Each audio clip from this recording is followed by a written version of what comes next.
Hi అండి. ఏంటి ఈ అమ్మాయి ఏదో కవర్లో నుంచి తీస్తుంది అనుకుంటున్నారా? ఎస్, మన అందరి ఫేవరెట్ చికెన్ బిర్యానీ.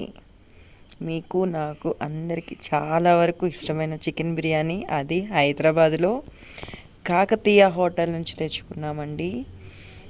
బిర్యానీ అయితే నేను నా రూమ్మేట్ షేర్ చేసుకుంటున్నాము. ఒక స్పెషల్ అకేషన్ కోసం తెచ్చుకున్నాము. టేస్ట్ అయితే చాలా అంటే చాలా బాగుందండి. చాలా వర్త్ ఇట్ అనిపించింది పార్సల్ అయితే. ఇదైతే నేను తెచ్చుకుని చాలా రోజులు అవుతుంది, కానీ లేట్గా మీకు అప్లోడ్ చేస్తున్నాను వీడియో. మీరు కూడా హైదరాబాద్లో ఉన్నవాళ్ళు కాకతీయ రెస్టారెంట్లో ఫుడ్ తెచ్చుకోండి, ఎంజాయ్ చేయండి, హెల్తీగా ఉండండి. Thank you. Please subscribe to Vadini traditional vlogs అండి. సబ్స్క్రైబ్ చేయండి, లైక్ చేయండి. బాయ్.